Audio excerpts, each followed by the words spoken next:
verdad que así a lo tonto pasó un montón de tiempo desde el último encuentro del club y ya tenía ganas de que pudiéramos otra vez retomar con cierta normalidad las charlas y como decía mucho tiempo, pues qué mejor que hacerlo pues no con un invitado sino con dos, ¿no? En este caso con José Trina y con Gabriela Campbell, que además juegan un poco en casa porque ya han estado en Avilés varias veces, ya han presentado. En esta sala además, de hecho, unos Gabriela cuantos. concretamente en esta sala pues ya ha hecho su taller en el Celsius varios años. Hola. Y bueno, pues eso, que juegan en casa porque además saben que aquí los queremos mucho, ¿no? El tema que hemos elegido, que es monstruos y mundos ocultos en nuestras historias, lo hemos puesto en nuestros libros porque sabéis que aquí, aunque fundamentalmente es un club de lectura, pues luego al final también nos recomendamos si es menester series o pelis o lo que sea, ¿no?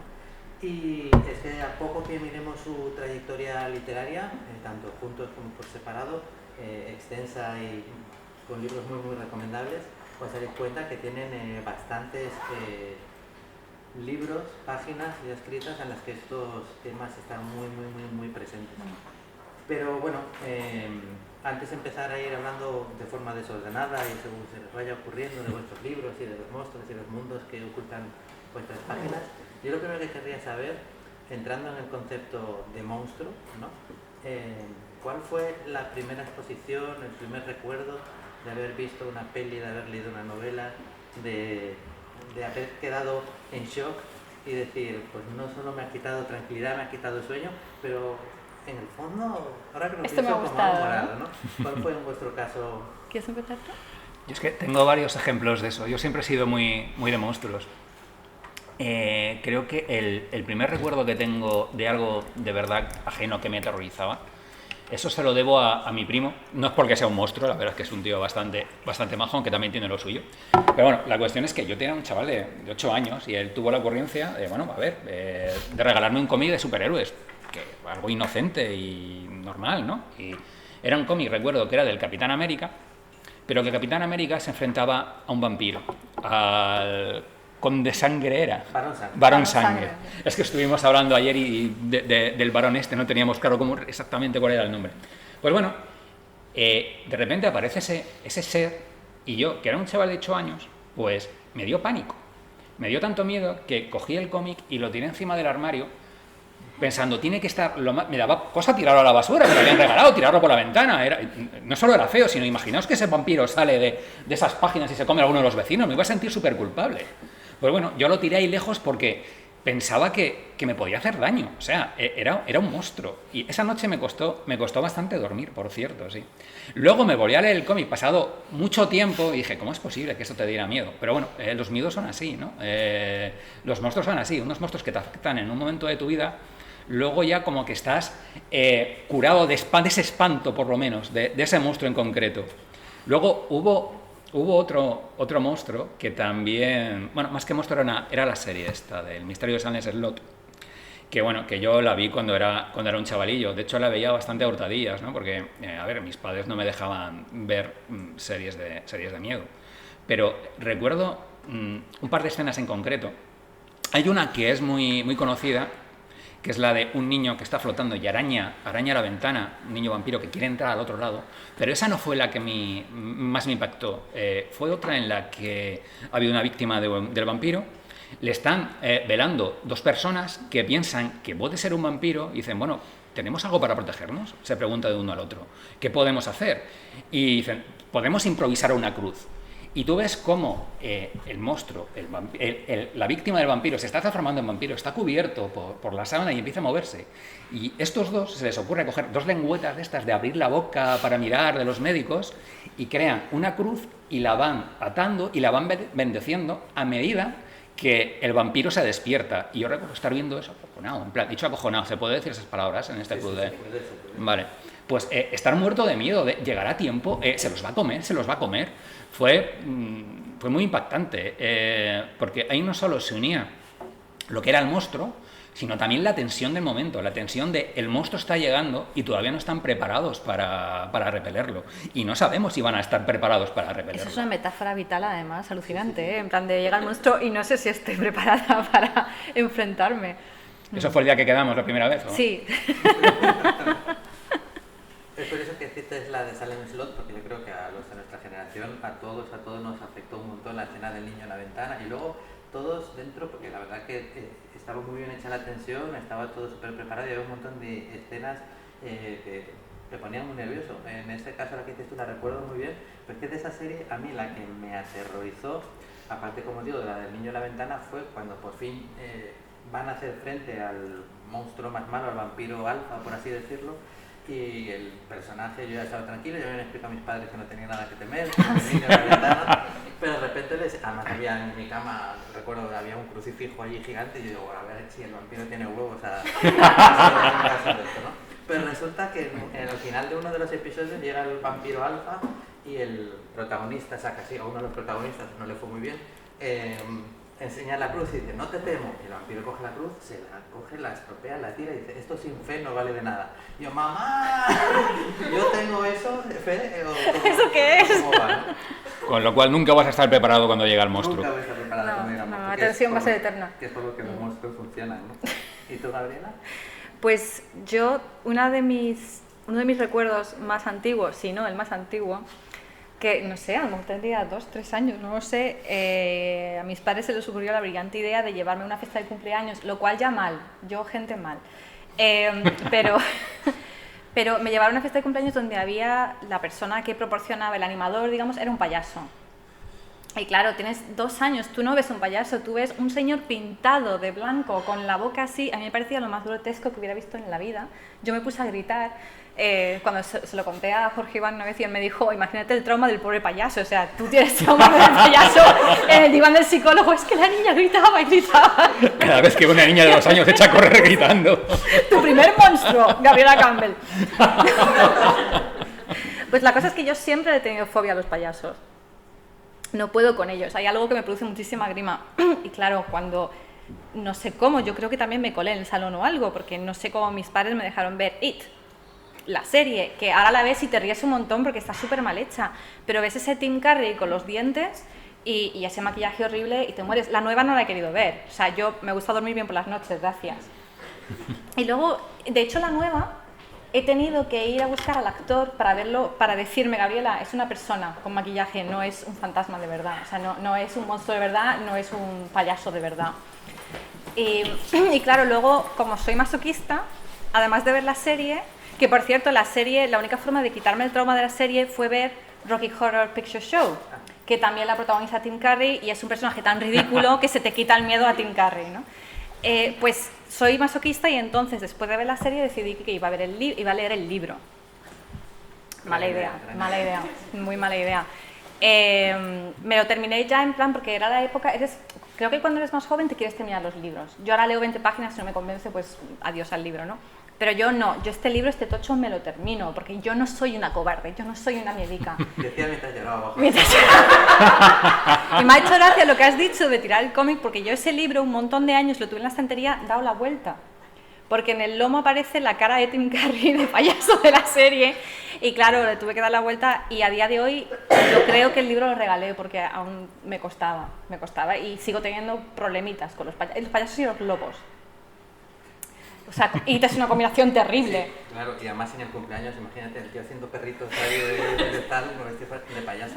Pero lo de los payasos es muy curioso, aparte que es una fobia, dentro de la fobia relativamente compartida por gente. Cuando estuvo Tim Powers en Avilés, en la charla, en el momento en la que él decía que, bueno, que ahora el hombre moderno, pues ya se cree que sabe muchas cosas, ya no cree en fantasmas, ya no cree en vampiros y ese tipo de cosas, pero que en realidad somos un animal preparado para que nuestro instinto de supervivencia nos avise, cuidado, que esto no es lo normal. Hombre, y una persona pintada de esa forma... Claro, y él decía que lo más aterrador que a él se le ocurre en el mundo es, por ejemplo, tú estás en tu casa, alejada más o menos como son las casas en Estados Unidos, y a las 4 de la mañana, hostia, suena la puerta, miras por la mirilla y ves a un tío disfrazado de payaso. Que puede ser un tío que va camino de un circo tranquilamente, a un claro, se ha perdido, ¿no? Y te llama, oye. Pero tú ves eso y algo te saltan todas las alarmas, te dicen, no abras. No, pero lo peor es que además luego empecé a leerme los cómics de Spawn, que está el demonio asqueroso este, que es un payaso que era un violador de niños y asesino de niños. Entonces ya no es solo el miedo al payaso, ya es asesino de niños y entra el componente sexual que lo hace todavía más grotesco, ¿no? Entonces para mí es como si cogieras todos los cúmulos de miedos personales y los metieras y ya si le das un globo que puede explotar en cualquier momento, pues Aterrador. Bueno, ir pensando porque luego a lo mejor también podéis contar vosotros esa primera peli, ese primer libro, o sea, que de verdad dijisteis, ostras, o sea, que el miedo es esto, ¿no? Luego habrá turno de preguntas, como siempre, y nos recomendaremos libros que vayan a ser monstruos y terapeutas también nos recomendaremos, terapeutas. Y payasos también. Algún payaso cosa para menos un eso. cumpleaños, cualquier cosa de este estilo, ¿no? Pero bueno, ya tan un poquito así con los libros, ayer estuvimos hablando de las óperas primas, ¿no? Del primer así trabajo que coges o el primero que lees de un autor y cómo eso, pues a veces podemos ser muy exigentes o a veces no. Pero yo recuerdo, aunque no fue la primera novela tuya que leí, cuando leí Las Fuentes Perdidas, ¿no? Porque yo había leído antes La Canción Secreta del Mundo y como este universo compartido, ¿no? Donde además has hecho también más historias, la de Lilith, la Gorgona, Sí. y Salgari. Y me sorprendió mucho porque se pueden leer de forma independiente, si no las habéis leído las podéis leer en cualquier momento, pero sí que me parece que, bueno, ahí ya quedaba claro, por supuesto, tu predilección por uno de los temas como son los mundos paralelos, los multiversos, los portales y los monstruos. Entonces, a la hora de crear tu primer monstruo literario o tus primeros monstruos, ¿cómo ha sido tu forma de afrontarla? Porque el monstruo ha cambiado mucho a lo largo de los años, ¿no? O sea, el monstruo genérico en la época de los monstruos más clásicos de la Universal, pues era un monstruo que en el fondo no era malo, ¿no? O sea, empatizabas con él, al pobre le hacían perrerías, él se defendía como podía. Luego era cuando lo de la ciencia nos iba sobrepasando el nivel de conocimiento de la gente, pues ya era, si hubiera una bomba podría haber arañas gigantes, o las hormigas se volverían locas, o yo hago una nube y me hago pequeñito, o sea, ya era un poco la respuesta a lo desconocido, ¿no? Ahora quizás que ya sabemos tanto, pues ya es el terror elevado, ¿no? Pues y todo esto que ponemos ahora del elevated horror o lo que nos parece, aunque nos da más miedo, que ahora curiosamente para mucha gente es el mundo rural, y ahora por eso ahora el Riverbank del Fort Horror, ¿no? Las colinas tienen ojos, las colinas sí. tienen ojos, pero claro, ya hay muchos bichos y yo qué sé, ¿no? Entonces, pero a la hora en ese momento de crear tus monstruos, o sea, ¿con qué, cómo los hiciste? Es que la riqueza del monstruo es tal, es que es múltiple. Hay miles de tipos de monstruos. Está lo que es el monstruo interior, el monstruo con el que tienes que luchar. Luego está el monstruo que es completamente ajeno al humano. Yo en mis novelas hay mucho monstruo interior. Hay mucho personaje que está luchando contra el monstruo que tiene dentro. A veces lo domina, a veces le domina a él. Hay monstruos que parecen seres humanos. Hay monstruos que parecen personas que son difíciles de reconocer. Y esos son los que dan más miedo, porque en el fondo son los que de verdad existen. Esos son los que de verdad te pueden hacer daño, son los asesinos, los sádicos, los payasos asesinos sádicos. Luego están los monstruos completamente ajenos, los que ni siquiera llegas a entenderlos, son los monstruos de Lovecraft, los monstruos que utilizamos nosotros para los leviatanes de Crónicas del Fin. Se abre una grieta y empiezan a hacer monstruos que no sabes de dónde vienen, no sabes lo que quieren, pero lo destrozan todo a su paso. Pero mis monstruos por eso también son muy variados, son variopintos, son monstruos interiores, monstruos exteriores, pero lo que recuerdo es mi primer monstruo, que es de una historia que no llega a escribir nunca. Yo vivo en Vitoria, vivo en un barrio que se llama el barrio del Pilar, y allá hay un cementerio que además a mí me caía de paso para ir a ver a mis abuelos, que vivían muy cerca. Y yo siempre atajaba por ese cementerio. Ese cementerio de Santa Isabel, que es una pasada, tiene tumbas como más recientes, de esas que parece que son como un poco ajenas, que te chocan que estén ahí, y luego hay verdaderos mausoleos que están anticuados, que se caen a pedazos. Hay una especie de mastaba con esfinges que son preciosas. Que dices, ¿qué haces tú aquí? Se supone que es un cementerio católico, pero está genial. Y yo recuerdo pasar por ese cementerio y en el centro había un mausoleo rodeado de cadenas y con las vidrieras rotas. Y yo siempre que pasaba por ahí, fantaseaba en que ahí abajo había un monstruo. Y yo pasaba, miraba, me acercaba de vez en cuando y empezaba a imaginar cómo era el monstruo. Le daba muchas cábalas. Es un monstruo, tiene unas uñas tremendas, tiene ojos por el cuerpo, tiene espinas, tiene varios cráneos en los hombros. Y empezaba a construirlo a medida que pasaba por el cementerio. Y luego ya no solo me conformaba con darle forma, sino que empecé a pensar en una historia. En una historia sobre ese monstruo. ¿Qué hace ahí? ¿Cómo ha llegado ahí? Pensaba, se ha desprendido de los cielos, no sé dónde ha llegado, tampoco sé qué es lo que quiere, pero ¿cómo afecta lo que está alrededor? ¿Cómo afecta el monstruo a la realidad? Y empecé a tejer. Yo era un chaval, o sea, tendría 10, 11, 12 años. Yo había empezado a escribir, pero cuentitos cortos y tal, pero empecé a divagar, empecé a pensar, si un monstruo de esta forma existe, ¿cómo será ese mundo donde existe? ¿Qué peculiaridades va a tener? Y así empecé a crear lo que fue mi primer mundo secreto. Un mundo que no compartía espacio con la realidad, pero que no era real. Yo me imaginaba que el monstruo entraba en los sueños de la gente y empezaba a alterarlos. Cogía sus miedos, muy Stephen King, muy It, y les daba forma. A medida que el monstruo se iba haciendo más fuerte, esas formas que creaba eran más reales, más sólidas. Y ese fue... No llegué a terminar la historia, de hecho la boceteé un poco, empecé a escribir, pero no fui más allá. Pero el recuerdo con cariño, sigo pasando por ese cementerio de vez en cuando. El otro día estuvimos por ahí paseando y vimos un conejo. Y un gato con hambre. Sí, y un gato con hambre detrás del conejo. También vimos un payaso con un globo. Bueno, tú no lo viste. Yo salí corriendo. No, ahí fue como una semilla, una historia que no llegué a concretar, pero que en el fondo me ha ido persiguiendo a lo largo del tiempo, ¿no? Esas historias de mundos ocultos. Escribí un cuento sobre ese cementerio y la niña muerta, porque hay lugares que te inspiran, y ese inspiró una historia que no llegué a escribir, luego otra que escribí, y creo que de cierta manera me empujó hacia un tipo de literatura, que es la literatura monstruosa y mágica de mundos ocultos. Sí, porque además en casi todos tus libros, cuando hay monstruos, siempre haces ese razonamiento. ¿De dónde provienen? ¿Dónde está este mundo? ¿Cómo se accede a ese mundo? ¿Cómo acceden ellos por ese mundo? Sí. ¿No? ¿Cómo nos afecta de repente que existe ese mundo? ¿Qué pasa si un personaje, porque los demás viven muy felices en la ignorancia, pero descubre, pues yo qué sé, porque oye un tema de Elvis que nunca se ha escuchado Sí. en un Discman, que hay otro lugar donde están pasando cosas que se están perdiendo, ¿no? Entonces de repente, pues en tu universo, pues tenemos la Tierra pálida, que es un poco lo que seríamos nosotros, que es como una porción infinitesimal. Ya eso pasa en la realidad de un universo, imagínate, ¿no? Con un montón de multiversos, ¿no? Umbría, que es un poco Sí. de donde están los seres de los que más estamos hablando hoy, pero siempre les busca su lugar, ¿no? Como que te da pena que tus monstruos sean apátridas o que tus monstruos no tengan a dónde volver a casa por la noche después de haber hecho sus fechorías. Diciendo, joder, qué miedo pasaba ahí en ese mundo viendo gente normal, por Dios. Nosotros teníamos una teoría otra de estas, nosotros hay historias que escribimos juntos y otras que decimos, estaría guay escribir, que luego no escribimos, ¿no?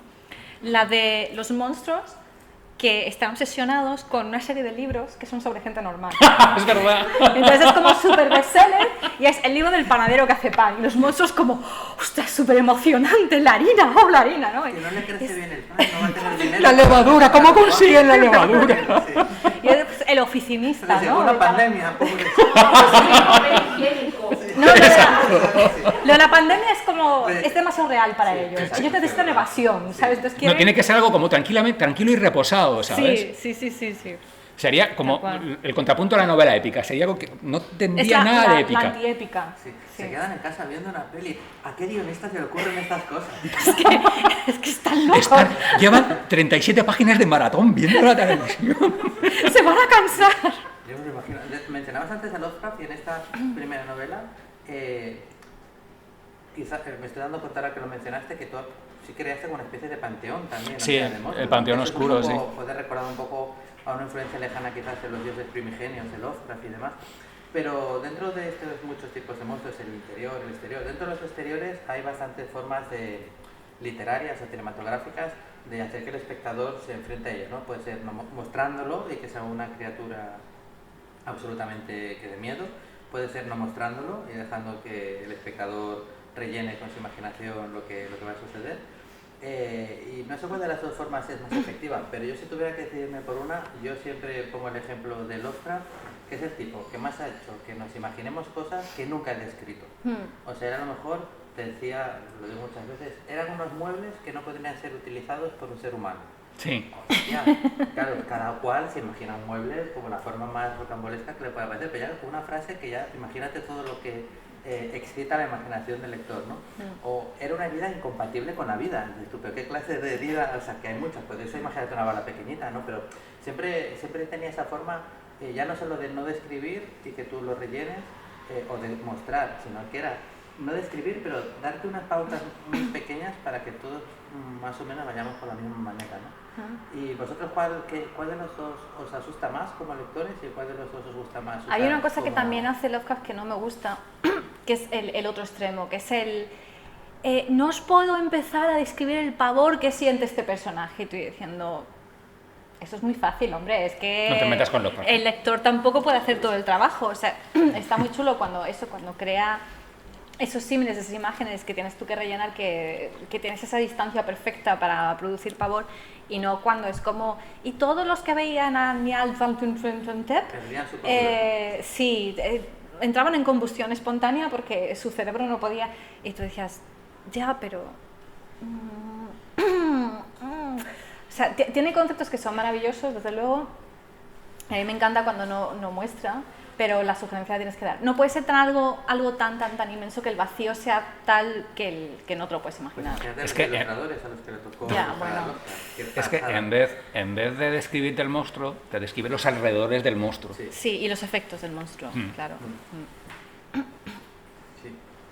Pues yo hablando de ese tema, yo es que también depende. Lo hemos comentado antes, el monstruo es tan múltiple que puedes tratarlo desde cualquier punto de vista. A mí sí me gusta de vez en cuando describir el monstruo de manera muy llamativa, buscando algún rasgo, algún detalle que choque, que sea o repelente o efectista o tremendo, pero luego también no describirlo, aunque hubo un caso, es un poquito ridículo, pero lo voy a decir total. No sé si acá habrá alguien que habrá leído La Casa de la Colina Negra, pero había un monstruo que era la Cosa Informe. Yo le llamaba la Cosa Informe. Nunca llegaba a describirlo de manera total, pero era informe y decía, bueno, pues entonces un tentáculo, un ala, un pico, un cuerno. Pero era eso, le estaba venga a dar detalles, pero sin llegar a describirlo. Y me pareció muy divertido. No creo que diera miedo, porque era una novela bastante juvenil, ¿no? Creo que es la más juvenil de las que tengo, quitando las Middlebury que tenemos juntos. Pero esa manera de describir el monstruo tan rocambolesca, tan exagerada, me hizo gracia. También me encantan los monstruos que están entre lo que ves y lo que no ves. Por ejemplo, el tema de los ángeles de Doctor Who, ¿no? El don't blink, el no parpadees, porque en el momento que parpadeas el monstruo está aquí. O los del silencio. Esos capítulos de Doctor Who eran impresionantes. El de que miras y no está, pero ha estado ahí y se ha comido tu tiempo o se ha quedado con tu memoria o lo que sea, ¿no? El monstruo que ha estado y no has visto. La clásica historia de que oyes ruidos y no encuentras nada, hay una bestia, la oyes, no sé qué, y luego te das cuenta que los arañazos están por dentro de la puerta, ¿no? O sea, que la bestia ha estado contigo todo este tiempo y tú pensando que estaba fuera y te estabas intentando proteger y todo esto. Ese tipo de efecto a mí me llama muchísimo. Y yendo ya un poco más a algo que habéis escrito juntos, ¿no? Y que además, bueno, encaja mucho con monstruos y otros mundos, sería lo de Crónicas del Fin, ¿no?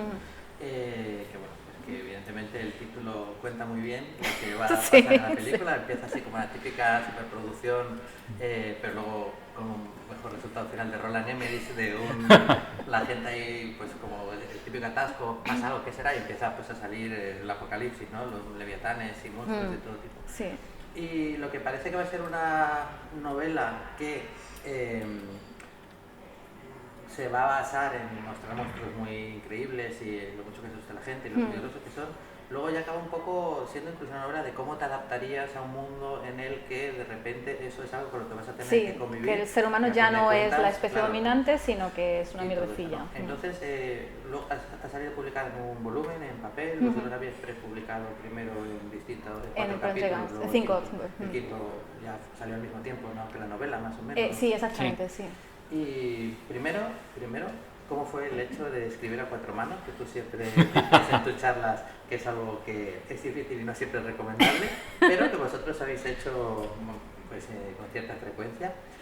Si siempre que escribís a 4 manos el proceso es el mismo o puede cambiar de equilibrio. Y bueno, un poquito cómo surgió la idea de Crónicas del Fin. ¿Cuento yo lo de cómo surgió la idea? Bueno, hay dos lados por el que surgió. Uno fue que estábamos cenando. ¿Te acuerdas? Estábamos ahí en la Concha de Madrid. Sí.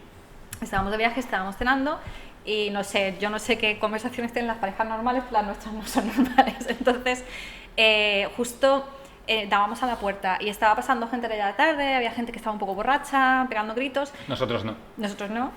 Y no sé qué dijiste, no sé si fuiste tú o si fui yo, que dijo, que alguien pasó y tenía algo aquí a hombros.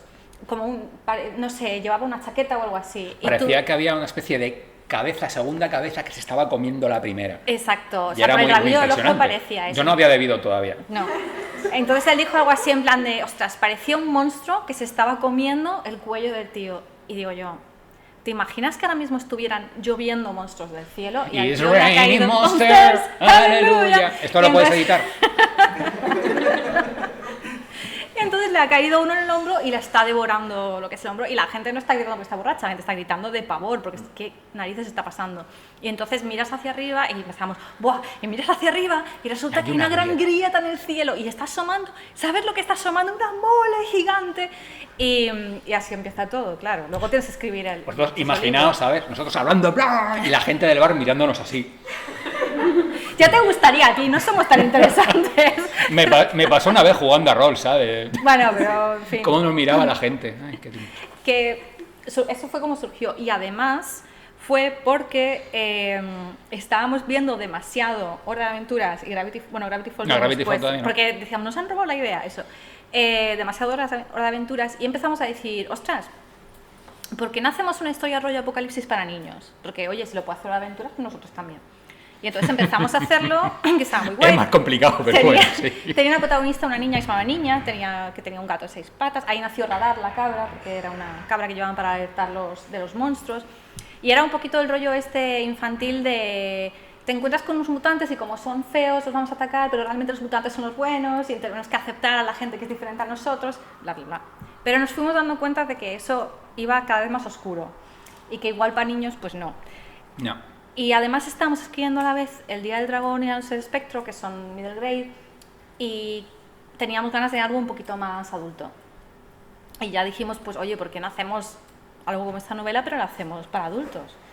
Y ya sí fue eso y lo del restaurante aquel, que dijimos, ¿qué pasaría si de repente se abrían los cielos y cayeran monstruos? Y no solo eso, Así es sino... como se nos ocurren las ideas a veces. Exacto. Sí. Y no solo eso, sino que en muchas de estas historias tienes un grupo de héroes que salvan a la Tierra, que salvan a la humanidad. Y nosotros teníamos muy claro desde el principio que nadie iba a salvar a la humanidad. La humanidad estaba condenada. Era una cuestión de que ha llegado una nueva especie dominante, en ningún momento sabes lo que quieren. Nosotros sí tenemos alguna idea de lo que quieren y por qué están ahí, pero el lector no, la gente que vive ahí no sabe qué quieren, no sabe si tienen, además son tan alienígenas que su forma de pensar no la entenderíamos de todas formas, ¿no? Y es eso, no es vamos a salvar a la humanidad, es vamos a hacer lo posible para sobrevivir 3 horas más hoy. Y eso ya es una gran victoria, ¿no? Y era un poco qué hace la gente en esas circunstancias, sobre todo cuando los monstruos además han traído magia con ellos y la gente se está convirtiendo en cosas asquerosas. Se está mutando y salen bichos, hay bichos por todas partes.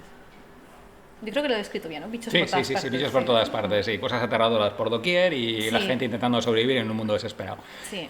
Y el proceso de coescritura. Sí, Ah, eso, perdón, sí, eso vamos. Bueno,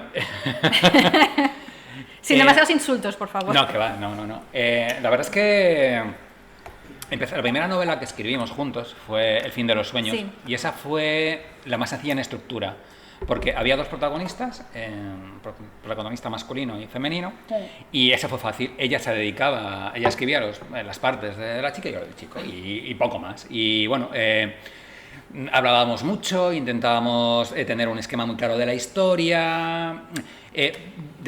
Nuestra colaboración empezó desde un punto erróneo. Nosotros hicimos una sencilla operación matemática y Sí. dijimos, bueno, somos 2 personas, entonces escribir una novela nos costará la mitad de tiempo. Lógico y normal, ¿verdad? Sí, o sea, tú lo piensas, claro, es lo racional, piensas, lo claro. piensas. Hay gente por aquí que se ha reído como si lo hubiera intentado ya y Como se si hubiera lo- dado cuenta. o como si del lo hubiera muy claro desde el error principio. tremendo. ¿Y por qué no nos avisasteis?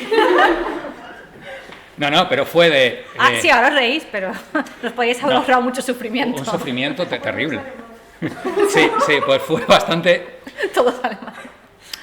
Fue muy interesante. Yo creo que aprendimos mucho el uno del otro. Aprendí mucho yo de la creatividad, de la lírica,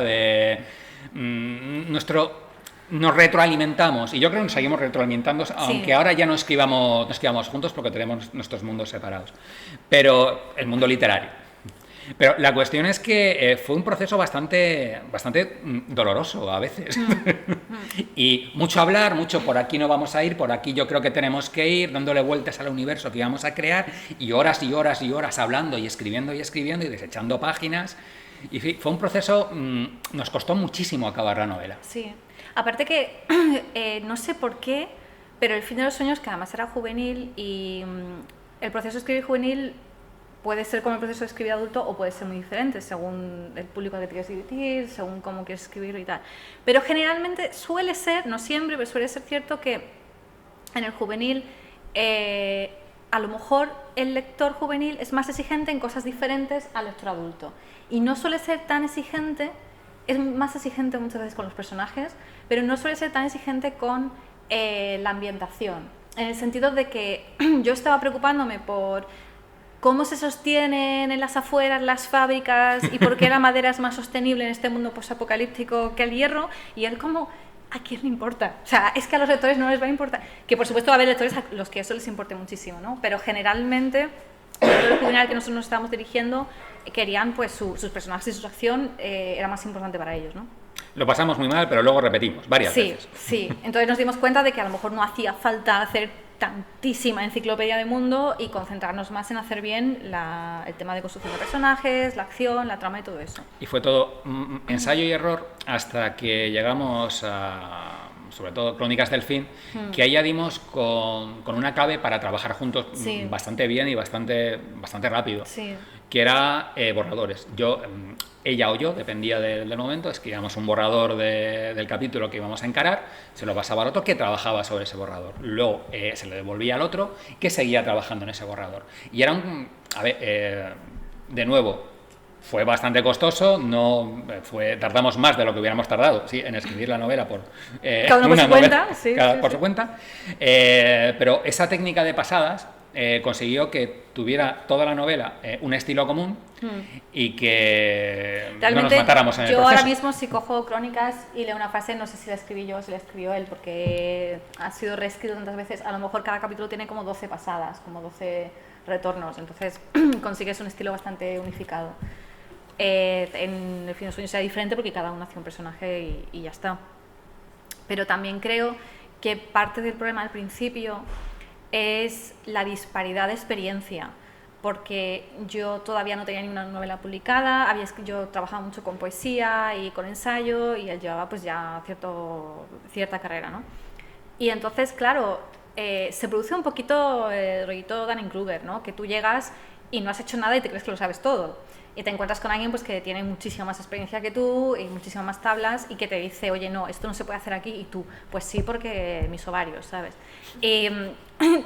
Claro, porque también tú sientes que la novela también tiene que ser en parte tuya y sabes que empiezas jugando con menos cartas, ¿no? En la baraja, porque te conocen menos, porque tal.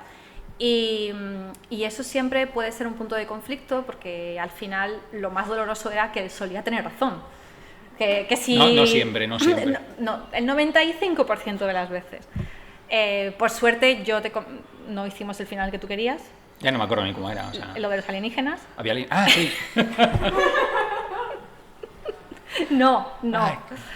Y la cosa salió, pero sí que es verdad que yo ahora mismo esa novela y veo que hemos progresado bastante desde entonces. O sea, me gusta mucho más Crónicas, por ejemplo, creo que está mucho mejor.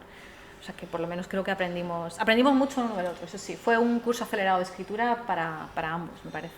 Sí, lo bueno de trabajar contigo tanto tiempo en lo que fue escribir estos libros es que yo creo que nos convirtió en mejores escritores. Eso es lo que espero creer. Desde luego. Lo que pienso. Lo que pasa, claro, para mí fue como aprender a nadar tirándote a la piscina por la parte honda y sin flotadores, ¿sabes? Eso fue brutísimo. Yo no sé nadar, así que... Para él fue, bueno, te ponemos un par de flotadores, te ponemos en la parte donde haces pie y de vez en cuando pues quitar un pie. O sea, no me compare.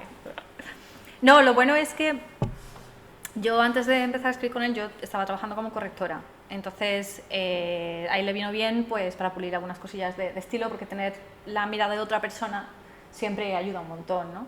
Y para mí pues fue aprender a escribir a lo bestia, a lo bruto. Aprovechando que habéis mencionado El fin de los sueños y que también estamos hablando en el enunciado de mundos ocultos, un mundo en el que todos, bueno, quizá yo un poquito menos, pero pasamos un montón de horas en el mundo de los sueños, Sí. precisamente en el terreno de lo onírico, que es donde transcurre vuestra novela y donde también hay espacio, por supuesto, para los monstruos, no solo por las pesadillas, por definición y demás, sino porque la literatura y el cine nos ha ofrecido muchos ejemplos, como uno de mis personajes favoritos del terror moderno, ya no tan moderno, como es Freddy Krueger, ¿no? Entonces, hablando si queréis un poquito más de esta novela y si recordáis alguna otra historia ambientada en el mundo de los sueños o monstruos o que os haya dado miedo.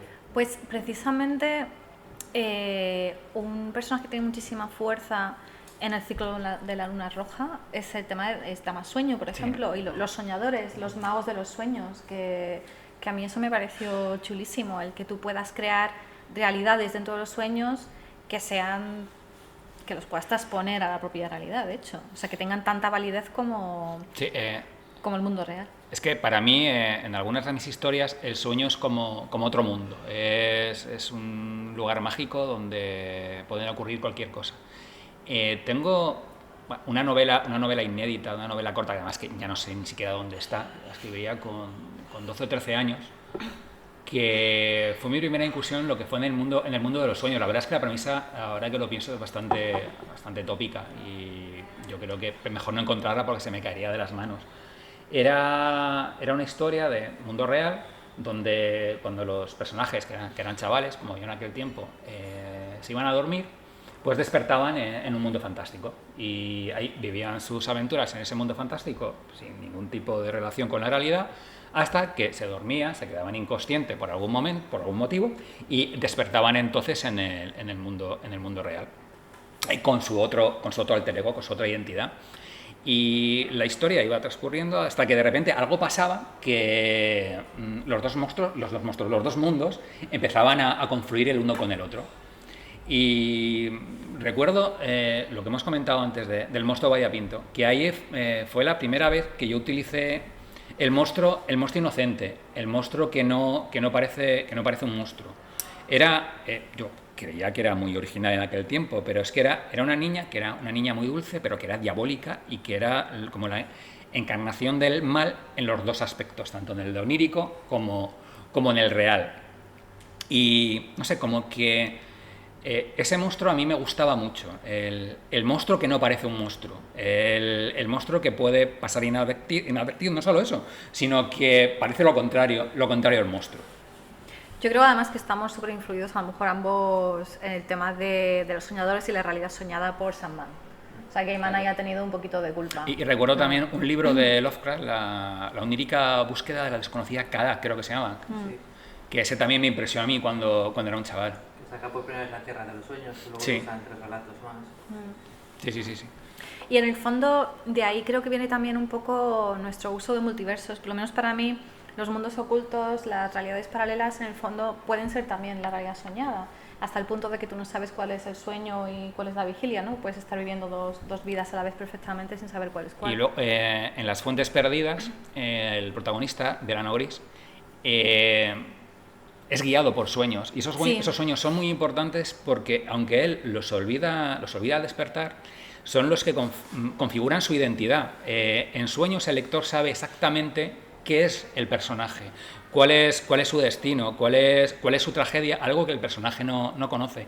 Es que jugar con los sueños siempre me parece muy divertido y es que es muy versátil, te vale para cualquier cosa. Pero tiene su peligro también, porque yo me he empezado a cansar de autores que lo utilizan demasiado, en el sentido de capítulos enteros de lo que he soñado, porque a lo mejor es un sueño que va a ser predictivo o lo que sea, ¿no?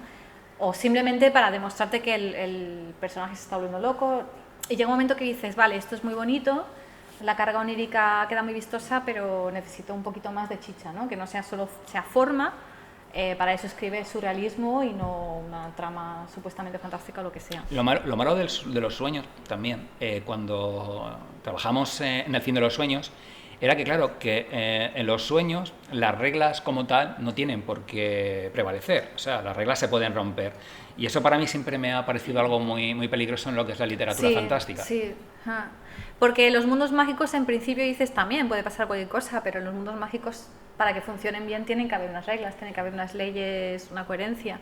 Y como en el sueño eso te lo puedes pasar un poco por el forro, puede quedar bien, pero también puede llegar un momento que el lector se aburre porque no tiene asideros racionales a los que decir, vale, esto está pasando porque esto, y entonces todo tiene sentido. Si nada tiene sentido, pues se puede hacer muy aburrido también. También. Y continuando con novelas escritas a cuatro manos, ahora no con Gabriela, sino con Víctor Conde, pues llegó Las Puertas del Infinito, ¿no? Que otra vez un multiverso, conectados por portales, en este caso por puertas, unas reglas, como dices, que hay que establecer, la perimancia. Sí, la perimancia, sí. Que era un poco la habilidad para pasar entre ellas. ¿Y cuáles fueron las principales diferencias en este equipo creativo a la hora de afrontar el trabajo a cuatro manos? Pues yo siempre he admirado mucho a Víctor Conde, no sé si lo habéis leído, porque tiene una imaginación tremenda. Y yo creo que uno de los valores positivos que tengo yo también es eso, es la imaginación.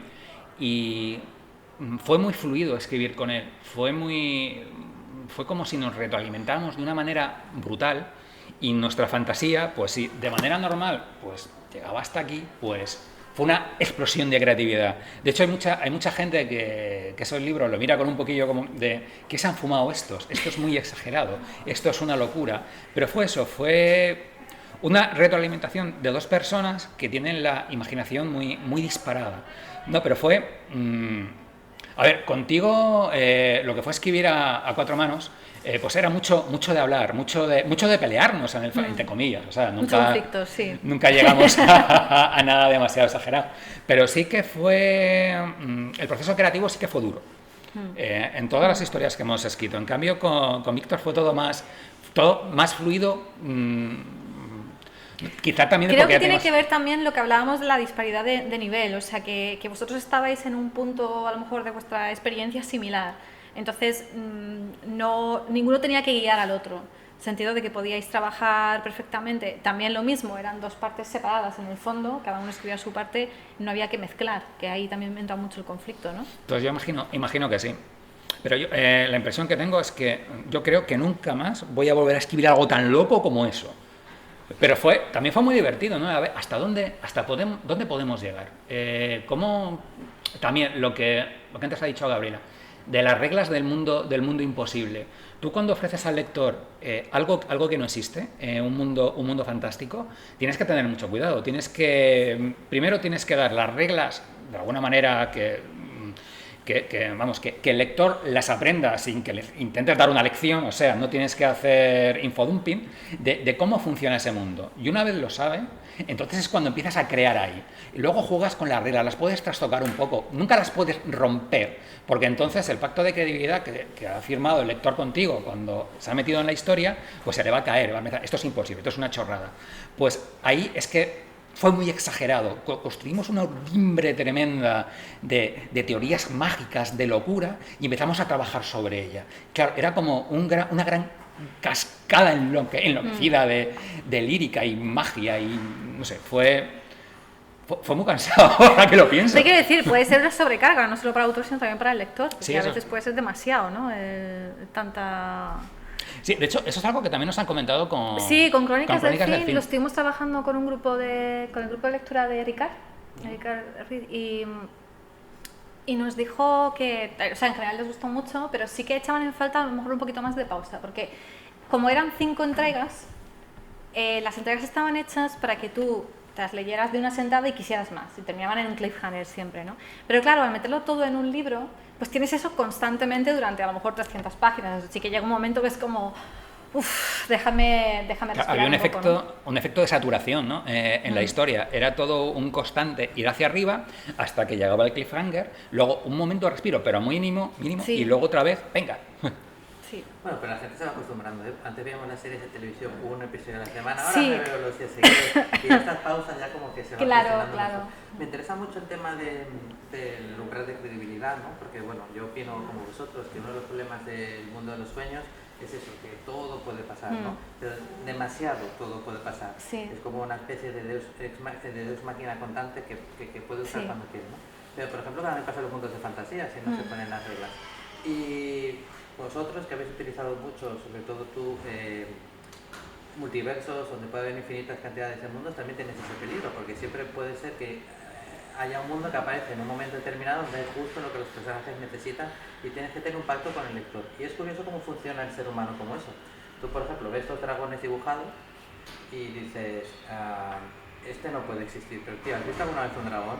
Te digo, no, pero todos tenemos un conocimiento de cómo es un reptil, de cómo vuelan los pájaros, algo que flota un conocimiento colectivo que todos tienes y que de forma intuitiva sabes, ¿no?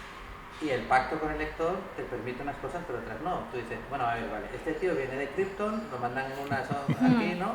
Y me dices que vuela porque se alimenta del sol y tal, venga, vale. ¿Y que lanza rayos por los ojos? No lo habías dicho, pero venga, puede ser, es un extraterrestre, no lo sé. A ver, tío, pero yo sé que no cambia tanto la cara de alguien si te ponen las gafas. Esto no te lo admito hasta que llega Christopher Reeve y te demuestra que es posible, claro. Sí. Pero a la hora de trabajar con monstruos este problema no pasa tanto, pero por ejemplo con mundos ocultos en las historias, sí que no puedes traicionar al lector. Bueno, yo es muy difícil. el que tengo ahora, el de Pequeños Restos de Magia, también es un tema de multiversos. Lo que pasa es que aquí en este libro todavía no ves algunos, solo ves algunos, no ves cómo funciona porque es un mundo en el que llevo un montón de tiempo trabajando.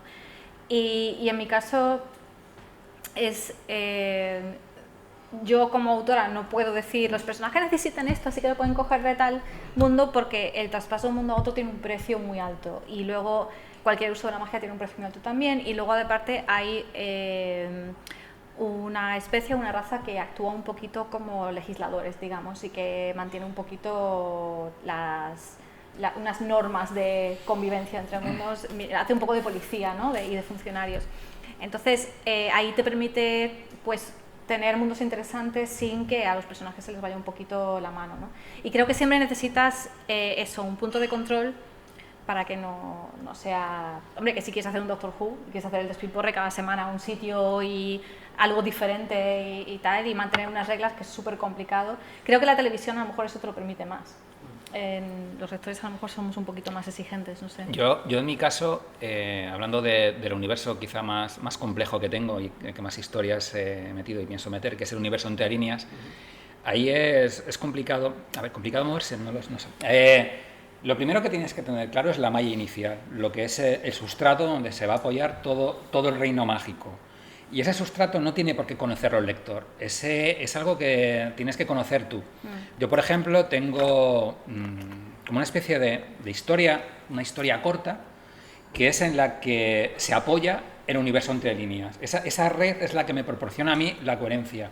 No es demasiado complicada en comparación con todo el entramado que hay después. Todas las cosas que pasan, todos esos pequeños universos que comparten espacio con el universo entre líneas, que si la Umbría, que son los lugares, cada lugar encantado, cada casa encantada, cada sitio que tiene un objeto mágico de un poder considerable, proyecta una sombra que es como una especie de distorsión de ese mismo lugar que está en otro plano, y esas sombras se van uniendo unas a otras y conforman la Umbría. Pues luego hay otro universo, el universo de los lugares de paso. Son lugares que la gente que ha olvidado, que pueden estar en distintos mundos, en distintos tiempos, y también se unen unos a otros y construyen una especie de paraje donde puedes viajar, donde puedes perderte, donde puedes llegar a otros mundos. Pero todo eso tiene un porqué, todo eso tiene un sentido, porque todo eso que parece aleatorio, que parece, oh mira, qué tío loco, pues eso viene de algo que está en esa malla. En esa malla que he creado originalmente está la explicación a por qué existe eso, por qué existe el Panteón Oscuro.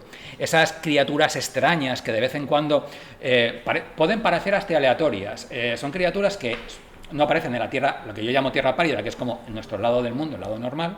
Pues pueden aparecer, son monstruos casi primigenios, muy Lovecraftianos, que a lo mejor, siendo un lugar, en una planicie, hay un número impar de personas, en determinado momento del día, pues aparece un bicho, la lía parda y lo destroza todo. ¿Y eso es por qué? ¿Por qué hace eso? ¿Por qué narices? Pues hay una explicación en la malla. Todas las cositas que se me van ocurriendo tienen que tener su explicación en esa base. Puede que nunca explique esa base, pero yo la tengo, y yo espero que eso cree una textura, una coherencia para todo el resto de historias que están encima. La teoría de la punta del iceberg, que creo que fue Hemingway, el que sí, que es como... Los lectores solo ven la punta, pero tú como autor tienes que tener todo el iceberg debajo del nivel del agua completamente construido. Porque entonces la coherencia está ahí. Aunque el lector no sepa por qué pasa eso, pero nota que todo funciona. Eso espero. Sí. Y bueno, hablemos también un poquito del ciclo de la luna roja, ¿no? Que ya lo apuntamos un poquito antes, también dentro de esto de otros mundos ocultos, en este caso Rocabarancolia. Aquí tenemos Rocabarancolia, sí. La cosecha de Something. Sí. Y bueno, que a mí he de decir que cuando leí el primero fue un guau, ¿no? O sea, porque me pareció súper, ya no solo ingenioso, sino además el hecho de diseñar tantos personajes que te permiten jugar tanto con ellos, un poco cómo ibas dosificando la información del lector, e incluso a través de un poco también de los propios personajes que van descubriendo un poco su papel en el mundo, ¿no? Si son... querías ir sabiendo cosas de cuáles eran los planes del consejo, de cómo ellos iban un poco averiguando que son elegidos por algo en particular. Incluso aspectos que te hacen ver que forma parte de algo mucho más grande, pensado desde el punto de vista del world building, como por ejemplo que descubran pronto que no son los primeros, o sea, que eso es algo que lleva pasando tiempo y que por tanto no es una ocurrencia, sino algo que lleva ahí mucho tiempo y que tal. Cuéntame un poquito cómo se te ocurrió esta idea y... La prehistoria ya casi. Sí, la prehistoria, el ciclo de la luna roja. Primero escribí Las Fuentes Perdidas, era eso, un mundo encantado. Luego escribí la Casa de la Colina Negra, ¿no? Que era una casa encantada, pero siempre me encantan las ciudades. Y yo estaba pensando, pues tengo una ciudad encantada, pero ¿cómo lo hago? ¿Qué es lo que va a haber? Y yo me imaginaba una ciudad en ruinas, una ciudad en decadencia. Y luego empecé a pensar en cosas típicas, clichés de la fantasía, entre ellas el elegido, ¿no? Este chaval que parece señalado por el destino, que se le presenta a alguien de repente y le dice: tú tienes que venir conmigo porque tú salvarás el mundo, tú eres el elegido, el que unirá, bla, bla, bla, bla, bla, bla, bla. Y yo siempre yo flipaba, en plan, yo decía, pero ¿cómo es posible que se lo crean? ¿Cómo es posible que se larguen con el primero que aparece y les cuente una milonga? Pero además siempre son señores mayores, son magos. Que el mundo es muy chungo, ¿no? Sí, exactamente. ¿Tus padres no te han dicho que no te vayas con señores mayores? No. Pues esa fue una de las ideas origen, ¿no? Se presenta de Néstor Tull, el que dice que es demiurgo de Rocabarancolia y custodio de Alta Baja Torre, en casa de un chaval y fumando una pipa que le enturbia los sentidos, obviamente le está drogando, pues le cuenta una milonga, que tú les has elegido y tienes que venir para allá. Y eso lo repite con más chavales. Y los lleva a Rocabarancolia, los lleva a esta ciudad en ruinas, donde ellos tienen que sobrevivir hasta que salga la luna roja. No saben exactamente qué es lo que va a pasar, pero tienen que sobrevivir hasta entonces. De hecho, les dicen que si consiguen sobrevivir hasta entonces, se pueden volver a casa si quieren. Sí, les dicen, dentro de un año tendréis la oportunidad de volver a casa, pero no, mientras aquí, y tenéis que sobrevivir, y esta ciudad es chunga y es dura, y va a hacer todo lo posible por mataros. Entonces dicen, oye, me puedo volver a casa, ¿no? Has firmado un contrato, ya te tienes que quedar aquí. Con sangre, además. Sí, con sangre. Has firmado con sangre. Sí, y encima hay... de nuevo metí monstruos. El consejo de Rocabarancolia, pues fue... mi homenaje a los monstruos clásicos. No sé si habrá gente aquí que ha leído El Círculo de la Luna Roja, pero yo metí ahí mi hombre invisible, metí un zombie, todos un poquito vistos desde mi prisma, ¿no? Metí un vampiro, el pobre la momia está ahí en Noche también. Polvoriento, está la momia, hay un diablo, el ángel negro. Pero estos monstruos eran diferentes, tenían... Qué pena no poder hacer spoilers también, pero bueno, voy a tener cuidado. Eran peculiares. Lo que hablo del monstruo interno y el monstruo externo. Eran monstruos que en el fondo, alguno de ellos no quería ser monstruos. Hay un momento, uno de los personajes que más cariño tengo de toda la trilogía y que más cariño tienen los lectores, se llama Damaraña.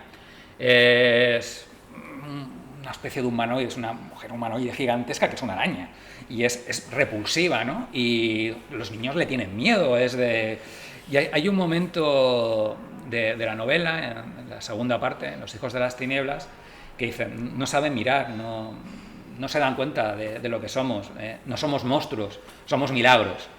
Y yo creo que esa es una de las cosas que define Rocabarancolia, ¿no? Es una ciudad monstruosa también, es una ciudad que tiene una personalidad bastante conflictiva, bastante oscura. Pero en el fondo es un milagro. Los monstruos de Rocabarancolia, yo no sabría decir si son malos o buenos, son ambiguos. Yo creo que primero que hay unas nociones ahí que tienen los monstruos, que es el tema esa idea casi medieval que arrastran de que lo importante es el honor, la gloria, el poder, o sea, la ciudad, el reino sobre Sobrevivir. todo.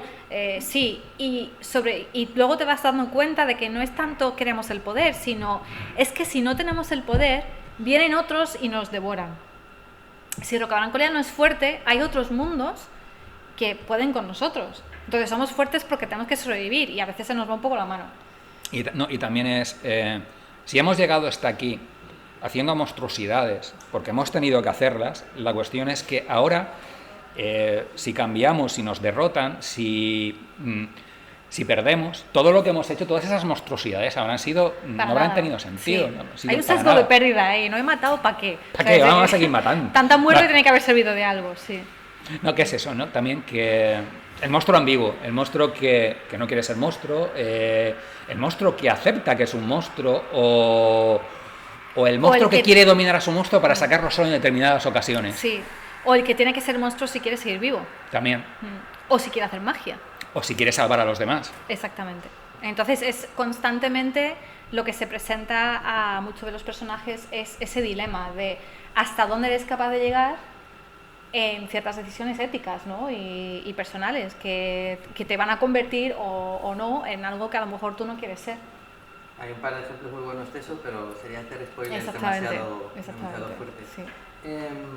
Un día estaba con Rocío intentando hacer mi pedido cuando se podía de material americano a través del catálogo previos y llego a la parte de Dark Horse a ver qué había por ahí, de repente digo, coño, pero ¿y esto? Y veo que está ahí la saga anunciada para ser publicada al lado de Hellboy y de Tarzán y de todos los demás personajes, ¿no?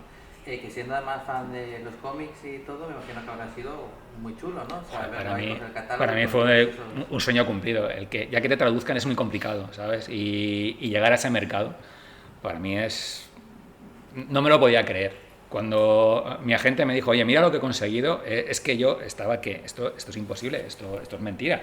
Hasta me tuvo que mandar una foto de Mike Richardson, el director en aquel momento de Dark Horse, con el libro así, en plan, oye, que sí, que es verdad.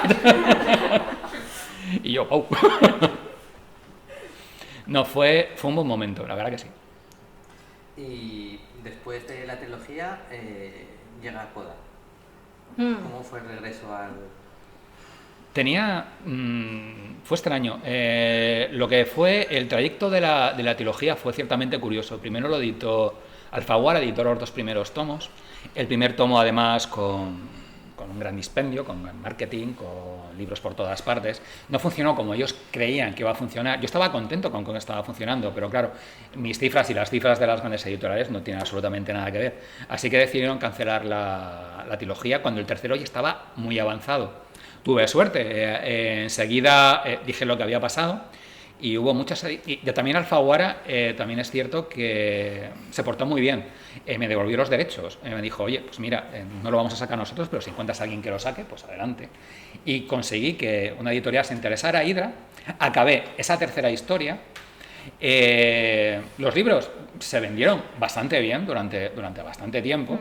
Y yo, de alguna manera, como había visto tanto respaldo, después de lo que había pasado con Alfaguara, tanto respaldo de la gente, tenían tantas ganas de ese tercer libro, que una vez lo acabé, seguía Rocabarancolia dando vueltas en mi cabeza.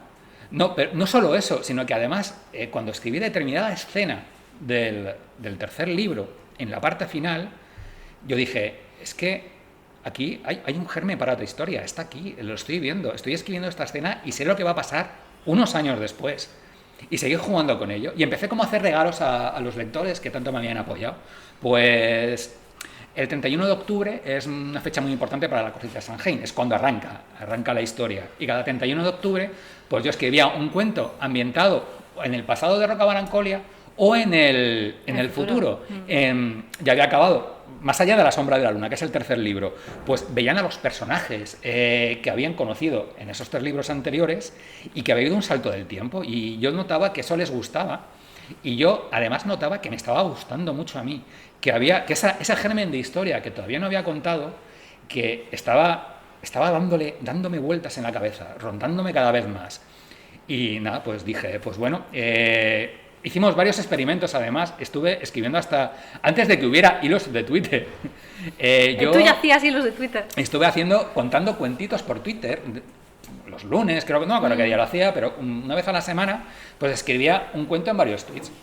Que luego los he reconstruido, los he reescrito un poquito mejor para que forman parte de Coda. Pero luego hay una novela, que esa la escribí completamente nueva para Coda, y era la que cerraba la historia, la que me cerraba esta trilogía extraña de 4 libros.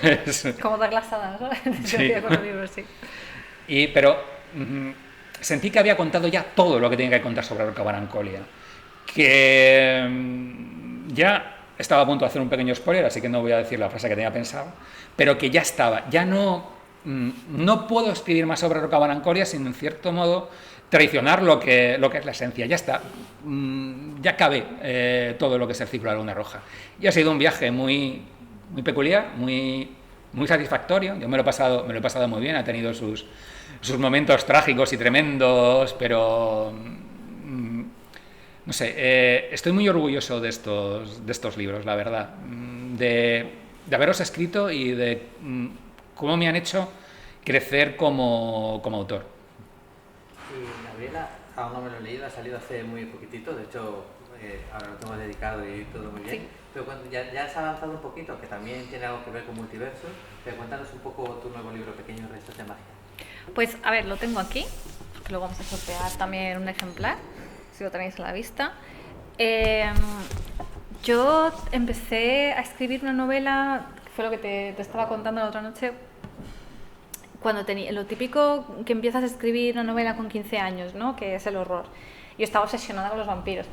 Fue mi época de Anne Rice, ¿sabes? Leía mucho Anne Rice y aquello no era bonito. ¿Sabes esto que escribes cuando eres muy joven y la prota eres tú? ¿Sabes? Y todo el mundo quiere a la prota y la prota es la más guapa, la más inteligente y la más poderosa, la vampira más poderosa. Y claro, luego pasan un poco los años y lo miras y dices, madre mía, menos mal que esto no vio la luz por ningún lado, ¿no? Pero había algunas ideas del mundo que había creado que me gustaban y entonces reescribí la novela con un poquito menos de self-insert, un poquito menos de ego y de nuevo vi que no estaba a la altura. Yo seguía escribiendo otras cosas, publicando otras cosas, ¿no? Pero el mundo me seguía tirando. Y ya la tercera reescritura dije yo, vale, esta va a ser la definitiva. Y conseguí terminarla, se la pasé a unos amigos para ver qué les parecía, no sé qué. La respuesta fue un poquito tibia. Y me di cuenta de que todavía le faltaba bastante trabajo. Y luego además había una cosa del final, que justo no sé si salió Las Puertas del Infinito, algo escribió él que el final era casi el mismo. Y yo, que de verdad, yo no le había contado el final, ni él, pero nos pasa de vez en cuando, es terrible. Y digo, pues este libro ya no lo puedo sacar, ya me han chafado el final. Y ya, de nuevo, me quedé con cosillas del mundo que había creado. Entonces es como, si bien la novela no tiene nada que ver, no es la misma para nada, desde luego no soy yo la protagonista, aunque hay algunas cosillas que sí que cojo de cuando tenía esa edad, porque la primera parte del libro está ambientada, parece, en los 90. Bueno, hay algunos detalles que veréis que no se corresponden con cosas que nos pasan a nosotros, pero por lo general la ambientación parece sobre el 96, 97. Y ahí sí que hay cosillas que he cogido, pues yo me crié en un sitio de playa, pues hay menciones a cosas de playa, o sea, pero la protagonista desde luego no tenemos nada que ver. Y dije, vale, pues si bien la historia obviamente ya no la voy a aprovechar, pero este mundo que he seguido creando, que he escrito novelas cortas, he escrito historias que nunca se han visto la luz, nunca se han publicado, pero he seguido trabajando a lo mejor ya 25 años en ese mundo, ¿no? Y digo, pues voy a escribir la primera historia que realmente voy a publicar de ese universo. Entonces lo que sale en Pequeños Restos de Magia es solo una parcelita minúscula de ese universo. Es un multiverso, está muy ambientado por la idea clásica de universos paralelos, de que hay múltiples convergencias de la realidad, cada decisión que nosotros tomamos, ¿qué habría pasado si hubiéramos tomado otra? Entonces puede haber muchas realidades que se parezcan a la nuestra, pero tengan diferencias. Al mismo tiempo, pues también hay otros mundos que no son el nuestro y que también tienen sus propios universos paralelos, ¿no? Entonces es una especie de multiverso gigantesco, inmenso, que tiene sus propias razas, especies, interacciones o no interacciones. Y hay gatos. Y hay gatos por todas partes. Y entonces en concreto, este libro es la historia de una chica, ya digo, que vive en una especie de años 90 y que su madre ha desaparecido. Y ella además está en una situación que está un poquito sola, ha perdido el único amigo que tenía, no tiene a su madre, su padre además está muy ausente, y es una especie de adolescencia un poquito triste realmente. Y ella conoce a una chica nueva de instituto en Orla, que es una de estas personas que a mí me gusta llamar las Manic Pixie, ¿no? Las Manic Dream Pixie, las típicas que vienen y todo es mejor y todo es una aventura y todo es como... y es maravilloso. Y entonces para mí era importante qué pasa cuando tenemos esa edad, cuando tenemos 15, 16, 17 años y llega esa primera persona que le da la vuelta a tu mundo, que te hace que veas las cosas con estrellitas, ¿no? Que todo sea como más luminoso. ¿Y qué pasa si al mismo tiempo esa persona está teniendo una serie de experiencias que tú también has tenido, que son que tú estás viendo cambios en la realidad que nadie más parece percibir? Del tipo, que es algo que yo me he comido mucho la cabeza con esto siempre, tengo varios relatos publicados sobre este tema, que es, ¿qué pasa si tú ves, por ejemplo, pues una casa que tú jurarías que ayer era de otro color? Pero todo el mundo te dice que no, que esa casa pues siempre ha sido azul. Y tú, pero si esa casa siempre toda la vida ha sido amarilla, ¿no? ¿Qué está pasando? Y todo el mundo te dice que no. Es también jugar un poco lo que es en la realidad el truco de la memoria, que nuestra memoria es completamente imperfecta y cada vez que recordamos algo lo estamos cambiando, estamos reconstruyendo ese recuerdo. Y eso, pero ¿qué pasa si todo este tema de la falsa memoria lo llamamos en la realidad? ¿Qué pasa si la realidad se empieza a distorsionar y además solo tú puedes verlo? Imagínate que encuentras a otra persona que también lo está viendo. Entonces es como, hostia, pues he dado con alguien increíble, ¿no? Y es un poco la aventura de estas dos chicas porque además se dan cuenta de que no solo empiezan a haber distorsiones en la realidad, sino que la realidad se está tambaleando, se están abriendo grietas y puedes pasar de una realidad a otra. Pasa que, claro, estas son dos chicas adolescentes que no tienen ni idea de lo que están haciendo, ni qué son estos mundos, ni con qué están jugando. Y entonces... evidentemente todos estos mundos no son seguros y hay una serie de cosas que están pasando y razones por las que está pasando esto en la realidad y ellas van tan alegremente a cruzar de realidades cuando eso pues tiene consecuencias y empieza en ese mundo realista, digamos, de los 90 y ya entran en otros mundos, en otras dimensiones que son muy, muy especiales y van conociendo todo tipo de personajes también bastante especiales. Hay muchos gatos. Están chulos, los gatos están muy guay. Sí, muy graciosos los gatos. Sí. Y además yo siempre tengo la teoría de que los gatos son seres interdimensionales, que los gatos lo que hacen es se te pegan porque luego se meten en pasillos entre las realidades a cotillear, a contar tus más íntimas vergüenzas a los demás gatos, ¿no? O sea, y a los payasos. Y a los payasos. Gatos payasos. Nah, no dan tanto miedo. O sea, el lado gato eclipsa el lado pero payaso. Pero imagínate un gato con la plasta de maquillaje ahí, el pelo ahí aplastado. Sería terrible. En fin.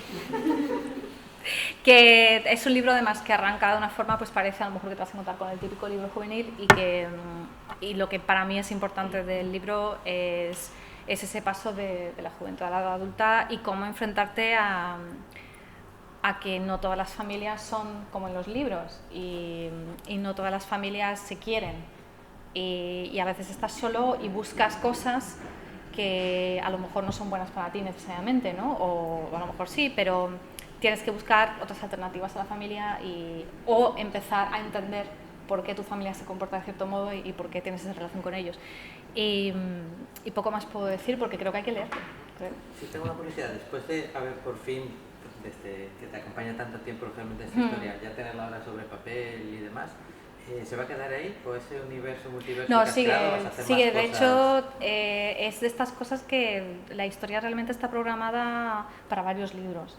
Lo que pasa es que no son libros de termina aquí y ahora sigue el siguiente, sino cada libro es una historia diferente, que están ambientadas en el mismo universo y que se van entrelazando y que al final pues obviamente acabará convergiendo todo. Pero el segundo libro, de hecho, que ya está escrito, pero tengo que trabajarlo aún, igual que este es el paso de la adolescencia a lo que es el adulto, el segundo libro es otro mundo, otro personaje en la edad universitaria, o sea, ya lo que es el joven adulto, ¿no? Y así seguiré y habrá cameos y habrá interacciones, porque la idea es revelar un poco el mundo cacho por cacho. Bueno, pues para que nos quede tiempo para el resto de los bloques que suele tener el Club de Lectura, vamos a dejar aquí este recorrido imperfecto donde nos hemos sentado en muchas cosas, no hemos hablado de los cuentos de lectores aéreos, ni de Fractal, ni de tantas otras cosas. Pero bueno, eso lo completaréis ahora vosotros si queréis con vuestras preguntas, porque además yo creo que, aparte de hablar de libros en general y de recomendarnos historias y por supuesto de leerlas y de que siempre soléis preguntar a alguno por consejos sobre escritura o demás, yo es que realmente creo, Gabriela ya lo sabéis, por el taller maravilloso que da en el CELSES y que este año volverá, después de los años de pandemia retomaremos si la realidad lo permite, sí. Si no en algún multiverso lo permitirá. Estamos haciendo esta misma charla en muchos otros sitios ahora mismo. Y esperemos que casi todo se está acabando bien. Además los dos lo cuentan muy bien y dan consejos muy bien. Hay muchos escritores a los que les he oído hablar del proceso de escritura y mola, otros no mola tanto. Ellos son de los que lo cuentan bien y de los que dan ustedes hablar de ellos, ¿no? O sea que ahora ya el turno es vuestro, preguntarle lo que queráis de cualquier libro, proyectos, futuros, consejos. Vuestros son. Pero no todos a la vez, ¿eh? Venga. Sobre el infodumping, sobre cómo evitarlo. Esa es buena. ¡No lo sé! No, a ver. La base está, aunque no es una regla de oro, ¿vale? El enseña, no cuentes, ¿no? El show, don't tell. Nosotros tuvimos una muy graciosa en El fin de los sueños, en el que hablamos de cómo se creó el libro, qué está pasando en el universo a través de un examen. O sea, la protagonista tiene una pesadilla, la típica pesadilla que te están haciendo un examen en el colegio y el examen es preguntas de historia. Entonces ya tiene que contar cosas del mundo en el que... Y era una forma un poquito de darle datos al lector sin que fuera demasiado cargante y además con toda la tensión añadida esa horrible de que seguro que todos habéis tenido sueños de estos de me están haciendo un examen y no me lo sé, ¿no? Manejar el infodumping es bastante complicado. Yo he cometido errores y de vez en cuando los sigo cometiendo. Es muy complicado y sobre todo, Gabriela me lo dice y me he dado cuenta. Sobre todo quizá, claro, Las fuentes perdidas es mi primera novela. Quieres impactar. Tú llegas ahí pensando, tengo una imaginación desbordante, qué universos y qué escenarios creo.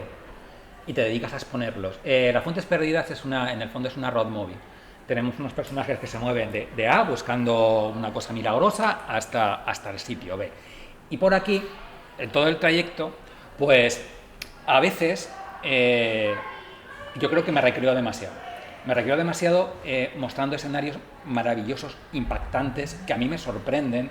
Pero claro, una cosa es que me gusten a mí, que yo me lo paso genial viendo todos esos decorados, pero eso yo pienso en el lector y creo que hay algún tipo de lector, lo puedo perder por el camino. Lo puedo perder por el camino por ese excesivo mostrar escenarios maravillosos uno detrás de otro. Pues eso tiene que producir cierta sobrecarga, cierta ruptura de ritmo. A algunos les encanta la novela, a mí también, pero le veo algún defectillo. Y algunos son esos. Luego, otra manera que yo intento utilizar para manejar el infodumping, para intentar evitarlo, es quiero hablar de determinado mundo, quiero el círculo de la luna roja. Aquí tengo un montón de ideas de cómo es este escenario, cómo es su historia, cómo lo hago. Son pequeños detallitos que voy metiendo. A lo mejor es simplemente un par de frases refiriéndome a algo que ocurrió en el pasado. Pero eso que he comentado, ese detalle, que puede parecer que es algo simplemente sin importancia, que es simplemente una pincelada, eso lo voy a utilizar después para otra cosa. Y así lo voy haciendo crecer sin que sea un machaque constante, sino que además esas partes que pueden parecer detalles mínimos, luego van a tener importancia en la historia, luego van a tener una importancia que el lector al principio no va a llegar a intuir, pero luego además es que los va a recordar de haberlo visto antes. Y eso yo creo que genera la sensación que tiene... Yo lo que siempre intento con mis libros es que cuando los lees, pillas muchos detallitos que han ido construyendo la historia y que digas, vale, esto era por esto, vale, esto era por esto. Este detalle que estaba aquí escondido, tiene relación con esto que está al Que el final de la rompecabezas historia. lo junta el lector, no el autor para el lector, ¿no? Yo creo que lo que hemos dicho antes del iceberg, que tú enseñas solo lo que necesita el lector para cada escena. Es algo que intentamos hacer en Crónicas del Fin, por ejemplo, que empieza además con acción, no empieza contándote cómo es el mundo. O sea, lo primero que ves es Adra, la prota, enfrentándose a un bicho porque necesita cazar para obtener dinero, o sea, poder hacer intercambio para obtener cosas de necesidad en el cuartucho en el que vive. Entonces, eso ya te está diciendo un montón sobre el mundo, sin tener que decir, pues estamos en un universo en el que han invadido los leviatanes. Ella mira para arriba y ve la mole del leviatán, ¿no? Tú sigues con... Es un poco como cuando cuentas algo normal que te ha pasado hoy, a lo mejor tomándote un café con una amiga, pues tal. Tú no cuentas, y resulta que en las paredes había un azulejo que estaba levemente desconchado, ¿no? ¿Por qué? ¿Qué le pasaba a esta? Cuentas lo necesario para que la otra persona te entienda. Tienes que... Muchas veces ayuda pensar eso, que el lector ya está en tu mundo, que ya lo conoce. Entonces das solo los datos que necesita para cada escena. Ojo que depende mucho del género, ¿eh? Porque, por ejemplo, en la épica hay muchos lectores que te exigen un world building súper bestia y que Sí, quieren detallarlo, saber además. cómo se llama el pétalo de la flor del bosque tal por el que nunca van a pasar los personajes. Jamás. A mí personalmente eso no me gusta, pero depende muchísimo No, del pero lector al que hay te estás lectores dirigiendo. que buscan eso y, Sí. y yo lo entiendo. El Señor de los Anillos es que es una gozada, ¿no? Estar, a veces es casi enciclopédico, ¿no? Lo que te encuentras, y en el Silmarillion todavía más. Pero claro, yo también entiendo que eso puede echar para atrás a ciertos lectores. Yo creo que para evitar lo que es el infodumping, intentar ver si afecta al ritmo. Y sobre todo tener lectores cerca que te lo digan, que te digan, oye, mira, esto es exagerado, aquí hay estas páginas de descripciones del mundo, estas explicaciones de cómo funciona el molino este de fuego que está ahí en el desierto, que son 7 páginas, a lo mejor puedes hacer 3. A veces es tan fácil como darle el libro a otra persona y decir, dime en qué partes te aburres, o qué partes te está costando, te entra un poquito, como que la página no la pasas tan rápido. A veces es tan fácil como eso y te vas dando cuenta de que a lo mejor hay demasiadas descripciones y demasiados datos que el lector no necesita. ¿Qué más preguntas se os ocurre? ¿Para cuándo la segunda parte de la Casa de la Colina Negra? Eso te lo han hecho mucho. Recuerdo un día que iba por la calle, yo ahí, tranquilamente por Vitoria. Quizá iba hacia el cementerio a ver a mi monstruo. Y de repente se me acerca un chaval, me mira a los ojos y me dice, la Casa de la Colina Negra no puede acabar así, ¿no? Y yo, no. Pues si todo va bien, la voy a escribir el año que viene. 20 años después, sí. Sí, es que yo lo leí cuando salió. Sí, 20 años después. Tengo... que no sé si es una excusa en el fondo, no creas que he procrastinado. Que no ha estado rascándose la barriga tampoco. La Casa de la Colina Negra al principio iba a ser una saga cortita, poquito inocente, juvenil. Fue mi primera incursión además en el mundo juvenil. Pero pasó algo que me di cuenta que encajaba perfectamente con lo que yo quería hacer en el universo entre líneas. Y dije, antes de escribir la segunda parte de este libro, tengo que tener perfectamente diseñado cómo es el universo entre líneas. Por motivos que luego averiguarás. Ha pasado mucho tiempo porque me metí a escribir El ciclo de la luna roja, que me llevó la leche de tiempo, y luego además llegó un cuarto libro y luego soy un escritor lento, pero ahora he vuelto al universo entre líneas y estoy escribiendo nuevas historias ambientadas en él. Ahora estoy escribiendo una que dentro de poco la acabaré, y la siguiente que tengo pendiente, la siguiente que me voy a meter, que va a ser cuando acabe esta, yo imagino que la voy a acabar este año, pero probablemente con la Casa de la Colina Negra, la segunda parte, no me voy a meter hasta el año que viene. Lo que voy a hacer va a ser cogerme el primer libro, darle un buen vistazo. Ya tengo comenzado, tengo hasta el prólogo de la segunda parte, o sea, que sé por dónde va. Pero antes de poder escribirlo, tenía que tener claras ciertas cosas que ya tengo. Ahora ya es el momento, o sea, ya es el momento dentro de poco. Espero que no pase nada, que una pandemia alienígena, que... Pero sí, es que tengo mogollón de miedo de encontrarme con aquel chaval otra vez, ¿sabes? Joder, que fue muy agresivo. Encima, ya... ¡Era un payaso! Lleva un globo, como Lleva para un el gato. globo. ¡Explotaré el globo! No, sí, pero está pendiente y no es algo que haya dejado de lado. Simplemente es que todavía no era el momento. Ahora ya se acerca el momento. Es que cuando lo leí, además de aquella no era como ahora, te metes en internet y buscas ¿para cuándo la segunda parte de no sé qué? Y Claro. no tenías información y me preguntabas a las librerías Ya, sí, yo te pido disculpas a ti y a todo el mundo que me odia por eso. Y yo decía, pero ¿se va a quedar así ya? Y no se sabía. Entonces, bueno, pues ahora que... Sí, quiero. Es que además, joder, es que mira que tuve mala baba, mala idea y qué horrible, qué persona horrible soy. Es que el final de la novela es uno de los personajes diciendo algo así como, me muero de ganas de saber qué es lo que va a pasar ahora. Y yo, 20 años después. Igual es hora de contarlo. Sí, yo creo que sí, ¿no? Ya va siendo hora. El cartelito de Bob Esponja. Sí, cada vez que la gente me pregunta, lo del chaval que me preguntó por la calle es cierto, pero es que de vez en cuando me llegan correos, algún correo a Gmail que encuentra mi dirección, a ver, que es fácil de encontrar, pero también por Facebook, por Twitter, y es de, que sí, que tengo que escribirla, que de verdad que os la debo, que lo siento mucho, que soy así. Si yo es que no valgo para la vida, de verdad. Si yo tenía que haber, no sé, sexado pollos en vez de dedicarme a escribir. ¿Alguna pregunta más?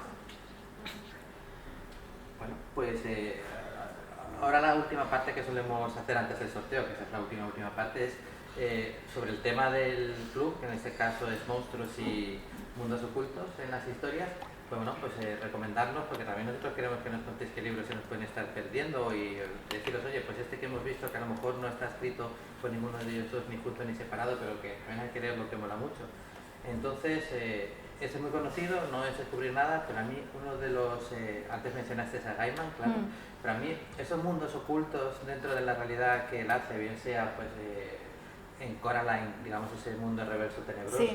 o del otro lado del muro, ¿no? Siempre con el mundo de las hadas y demás, me parece que lo maneja muy bien, ¿no? Como otro mundo que convive ahí, pero no en un multiverso, sino en el Sí. mismo mundo y que, bueno, y que tiene sus reglas propias y que todo cambia, me parece que lo hace muy bien. Y dentro de eso, pues yo la que siempre recomiendo es Stardust, ¿no? Que hay gente que le gusta mucho Gaiman, pero ese es el Gaiman que menos le gusta. Y Esa ese soy es yo, debatible. sí. Y hay otros como yo que la parte que más le gusta de Gaiman, aunque bueno, quitando Sandman y los cómics, hablo de literatura, pues es el rollo este que me parece la mejor versión posible de los anteriores contadores de cuentos y de fábulas y de cuentos de hadas en general, ¿no? Entonces yo, si no lo habéis leído, Stardust para mí es una que no os podéis perder, ¿no? Además sale Tori Amos. Siempre es un plus. Sí. ¿Vosotros alguno así de mundos ocultos? No, antes de que me lo quites tú. Kai Barker. Te ha ganado. Te ha ganado. Te ha ganado. No, siempre hablamos de Sortilegio. Sí. Siempre los dos lo recomendamos porque también aparte del rollo del mundo oculto y todo esto, pero es que yo además Barker lo leí demasiado pequeña. Tengo esa tendencia. Mis tíos tenían una biblioteca bastante bien surtida porque en mi casa solo había o clásicos o novela romántica que leía mi madre, ¿no? Y mi tía tenía cosas súper raras, porque claro, tenía mucho Stephen King. Y Barker por aquel entonces era rollo, la gente se lo compraba en plan pulp como Stephen King. Yo no creo que mi tía tuviera muchísimo interés en fantasía oscura, pero... Y cogí Weaveworld, Sortilegio, porque la portada me pareció súper rara. Y yo lo último que imaginaba era aquello, porque yo qué sé, tenía 12 años, 13 años, así, y me horrorizó y me fascinó al mismo tiempo. O sea, el tema, por ejemplo, de la magia hecha con semen o hecha con mierda. O sea, que yo era como... Espera, eso se puede usar en un libro, pero ¿cómo? Eso es una guarrada, pero al mismo tiempo, ¿cómo no se me ha ocurrido a mí? Qué mal. Y claro, luego te llega todo el tema del body horror de Cronenberg, por ejemplo, que se complementa a la perfección con Barker, y ya cuando tu propio cuerpo es tu enemigo, que se te transforman las cosas en tentáculos y todo lo que Barker hace mucho. A mí es que Barker me Maravilloso. impresionó, ya con los libros de sangre, que son cuentos de terror, pero con una frescura y una novedad tremenda. Recuerdo uno de ellos en las colinas, las ciudades, que me pareció soberbio. De repente una pareja que llega a una ciudad, y llega a un pueblo por ahí perdido, y que... O sea, ya para empezar el relato era llamativo porque la pareja eran dos hombres, Sí. que por aquel entonces pues no era lo habitual para literatura así en general, ¿no? Pues la idea es que me pareció un tanto fascinante. Eran dos pueblos enfrentados que se enfrentaban un pueblo al otro, construían con lo que eran los habitantes del pueblo, hacían una especie de gran gigante, Unos unos subidos sobre encima de otros, sí. y se enfrentaban al otro pueblo. y con unas descripciones que eran brutales, de volarte la cabeza. Creo que uno de los cuentos que más me ha llamado la claro, atención. si tú tienes gente subiéndose encima de gente, llega un momento que los que están más abajo empiezan a morir, porque no pueden con el peso, van Que es un haciéndose cuento cachos. delicioso. Sí, bueno, Barker es terror, pero ahí está. A veces hay mucho debate sobre qué diferencia el terror de la fantasía oscura, pero uno de los límites que a mí me parece más interesante es la belleza. Porque el terror puede ser muy grotesco, puede ser muy repulsivo, pero generalmente en la fantasía oscura hay una forma de escribir que hace que lo terrorífico sea bello. Y entonces como que le resta un poquito de miedo, pero apela tanto a una parte muy escondida de nosotros que es el aprecio por la violencia, el aprecio por lo gore, desde una perspectiva estética. Que por ejemplo se hace muy bien en la serie de Hannibal, por poner un ejemplo, ¿no? El rollo de, vale, tienes el asesino en serie clásico, pero es que cada asesinato es una obra de arte, ¿no? A mí la mirada de Barker a sus historias de terror me parecía fascinante. Y ya cuando llegó la novela, llegó la de Sortilegio, que la tradujeron así, la de Un momento tejido, que cuando se titulaba así, es que fue una especie de golpe en lo que fueron... mi idea de escribir es que yo quiero escribir así, quiero escribir este tipo de historias oscuras llenas de monstruos y de personajes sorprendentes y de magia extraña, y esto es lo que yo quiero hacer. Es que además yo me acuerdo que fue los 3 libros, el de Sortilegio, el gran espectáculo secreto, y El talismán de Peter Straub con ese también. que es una pasada, que me cambió completamente la forma de ver todo lo que leía y lo que empecé a escribir luego, claro. ¿Y algún libro que os haya gustado mucho a vosotros, así de mundos ocultos o de monstruos? De mundos paralelos está Una magia más oscura de Nick Schwartz, Los 4 Londres. Al final no son mundos paralelos porque cada mundo sigue sus normas y tiene sus propias formas de gobierno, idiosincrasias. Vale, sí. Pero puedes ir cambiando de uno a otro. ¿Eso es que además cada uno estaba representado por un color? Sí. Gris. Que visualmente me pareció, no lo he leído, pero solo ya las cubiertas me parecía visualmente súper atractivo. Visualmente, la ambientación es muy buena, en mi opinión, porque distingues, no te hace falta que te digan en qué Londres estás, pero tú como lector saber en qué Londres eso está muy historia. chulo. Por cómo, no sé, todo, los colores, la forma en la que funciona la magia, está muy bien pautada. Eso me recuerda un poco a lo de las puertas de infinito, que hay una Londres también que según qué universo estás es distinta, ¿no? Esa parte la escribiría Victoria, no me acuerdo. Vale, pues nada. ¿Alguna otra recomendación? Tarantela, de monstruos. Sí. Tarantela de Medio Lima. Por recomendar alguno de una escritora vale, española, sí. Tarantela es brutal. Supuestamente era un retelín entre La Bella y la Bestia. Sí. Y también tiene un poco de mundo, no es un mundo paralelo, pero sí es verdad que es un mundo dentro de un bosque que el mundo de fuera desconoce. Entonces está muy guay y el monstruo que crea es brutal. Eso salió con Cerbero, ¿no? Es novelita corta. Con Insomnio. Vale. Con Insomnio. Y Legado de plumas de Marina Tena. De Marina Tena. Sí. Con Litera. Ese está muy guay también. Ese me lo han recomendado un montón, lo tengo Pues súper es que pendiente. El concepto de ángel monstruo que tiene es brutalísimo. O sea, es una pasada. Yo creo que a mí me influyó mucho también el tema de los monstruos, que ya entramos aquí en temas escabrosos, el tema de la educación religiosa. Porque si te metes, aparte está la mitología grecorromana con todos sus monstruos que está genial, pero si te metes en todo el tema bíblico, o sea, desde los arcángeles y los diferentes tipos de ángeles y de potestades y quimeras y todo eso, que son absolutamente terroríficos, o sea, pero es una imaginería muy potente, muy potente. Me gustó mucho de La isla de los caídos, de Fernando Trujillo, Ajá. porque está ambientado en Madrid. Es una serie, ¿no? Son varios libros. Sí, son varios libros y es que además cada libro que ha escrito Fernando Trujillo están todos en el mismo universo. Entonces aparece un personaje en un libro que dice una frase que no tiene ningún sentido, pero es que tiene en el libro quinto que sale de otra saga diferente. Eso es lo que me encanta a mí. Sí. Porque vas cogiendo pequeñas cosas y de repente dices, anda. Los guiños a tus propios lectores, eso está muy chulo. Está muy bien, de hecho a lo mejor mete su propio nombre metiendo cosas raras y dices, esto significa Fernando Trujillo, no sé, o sea, tiene muchos guiños y habla de un cementerio, el cementerio de la Almudena de Madrid, y que solo puedes llegar si te guía un gato negro, si no, no puedes ir hasta allí. Y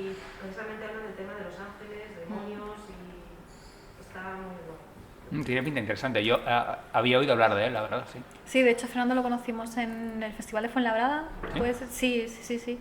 Y estuvo hablando de los libros, pero al final es que tienes la lista de pendientes tan larga Sí, que es se te va imposible, olvidando. es imposible. Sí. Y además eso te recomiendan y te cuentan un poco y dices, pues yo quiero leer esto, Sí, ¿no? eso Y me luego llama. ves la pila y dices, pues no sé, yo sé todo, sé todo poder ser. Pues sí, está muy bien. Y a mí me pasó también lo de los universos literarios o no autor conectados entre sí, ¿no? Que es lo que hablábamos ayer también de Laura Fernández, ¿no? Que un personaje protagonista está obsesionado por un escritor y luego ese escritor a lo mejor es el protagonista de la siguiente novela. Que por eso te decía que me A mí eso recordaba gusta mucho Laura, sí. se notaba mucho la influencia de Vonnegut, porque es algo que Vonnegut también hacía con y a ella Kildare le gusta Trout mucho, y además, sí. Carlos Robbins, ¿no? Entonces, ese tipo de guiños al lector a mí siempre, no sé, me genera un interés, ¿no? Me hace sentir partícipe, ¿no? Como Sí. de algo, conectas con el escritor. Como esto lo he pillado Esto yo, igual no se han dado cuenta, esto a lo pero mejor yo- no lo han pillado todos los Exacto, lectores, yo sí lo he hace- cogido, sí. Funciona muy bien. Ah. ¿Qué más libros habéis leído así o os han gustado? Fijaros que estamos yendo casi todos a lo de mundos ocultos. Lo de monstruos lo estamos pasando un poquito de soslayo. Bueno, pero se suelen relacionar, ¿eh? Sí, Anda sí. que no hay monstruos en mundos ocultos, sobre todo si son mundos oscuros. Yo tengo uno de monstruos que es, me gustó el sistema de magia y los monstruos de la historia, pero pecó un poquito de Infodumpian en mi opinión, aunque me voy a leer la segunda parte y es la primera parte de la saga Escolomancia de Naomi Novik, que es Ajá. una Sí, de que las sale mejores- la segunda hora, ¿verdad? Sí, el último graduado. Y es para una chica que está en una escuela, o sea, lo voy a decir sin spoilers, vamos a intentarlo. Y hay bichos, entonces está muy guay porque para que los personajes lleguen a sobrevivir al final de su educación, por eso se llama una educación mortal, porque Mm. puedes morir, o sea, el reto de la historia es no morirse, pues tienen que conseguir maná para ahuyentar a los bichos y no pueden hacer X cosas sin que los bichos vayan a por ellos. Y me gustó mucho el sistema de magia, cómo están construidos, cómo está construido lo de conseguir maná para evitar tal. Mm. Y eso, en mi opinión, está guay, pero lo que no me gustó fue lo que hablábamos antes un poco del infodumping. De me gusta tanto mi mundo que necesito compartir cada detalle contigo, Sí, ¿no? es que esa peca, en plan, tiene detalles que dices tú de verdad. No es que necesario que me Lo cuentes cómo repite, era la es como larva que- del bicho. No, que no, pero acaba de no es el detalle tal cual, sino el que repite Sí, cosas. algo sobre ese personaje del que ya te he hablado antes una y otra vez, que es como, vale, ya me ha quedado claro. Ya. Es eso. Y luego de mundos paralelos también está la Biblioteca de la Medianoche, de Matt Haig, que es... Ese le tengo muchas ganas, lo he visto recomendado un Ah, pues montón. no lo conocía. muchísimo. Es Lo he visto un muy montón guay. en Instagram, que la gente Es le ha flipado. realismo, pero es un realismo demasiado realista. O sea, es que es un realismo que te llega mucho, es una pasada. O sea, fue de mis mejores lecturas de lo que llevo de año este año. Es brutal. Y en el fondo, el tema del realismo es lo que comentabas de los monstruos. Yo creo que mis monstruos favoritos son esos que dices, esto podría existir en la realidad. O sea, porque me pones el Leviatán, lo que no entiendo, tal, eso es terrorífico. Me pones el vampiro, bueno, vale. Pero si me pones un vampiro que me lo explicas como yo que sé, como que es un virus o no sé qué, o tal, que esto podría pasar, que tiene una explicación científica, o me pones a eso, al payaso asesino violador de niños, pues esto ha existido y puede que tenga algún elemento sobrenatural, pero me va a dar mucho más miedo y me va a fascinar bastante más que el vampiro tipo Nosferatu clásico, ¿no? Que no me lo voy a encontrar normalmente por la calle, ¿no? Normalmente no. Normalmente. Antes que mencionaste a Cronenberg y así también citamos otro español, Víctor Conde, que también ya hemos hablado de él aquí hoy, está revisitando todo el panteón de monstruos, un poco redactándolos, haciendo una lectura moderna. No hizo Naturaleza muerta para los zombies, He oído a los males gritar tu nombre para las sirenas, Hija de lobos para el hombre lobo, El códice de las brujas para las brujas, ¿cómo era? De las ciudades, vuestros templos, nuestros Sí, templos, algo así, sí. de los vampiros. Digo Cronenberg porque lo próximo que va a hacer, que es Paramorfo, es un poco un homenaje a la nueva carne y Vale. a todo el rollo de tal. En el que, Sí, vi la cubierta el otro día, Sí, con el ojo mola, de Colucci. Un ojo ahí con una cosa. Se supone que la ciencia ha avanzado tanto que ha aprendido a utilizar otras materias primas orgánicas, sobre todo de insectos y arácnidos, para cuando la gente tiene problemas en sus órganos. Por ejemplo, pues a lo mejor una araña así abierta pues puede servir como de costillar, pues una larva de algo parecido a una cucaracha, Sí. esto que te mucho. Digo, pues puede servirte para un tendón y todo, pero todo como es el bicho. Eso ¿no? Muy está chulo concienzudo como lo y muy hace Cameron Harley en Las estrellas son legión, Sí, igual. que toda tecnología son bichos asquerosos.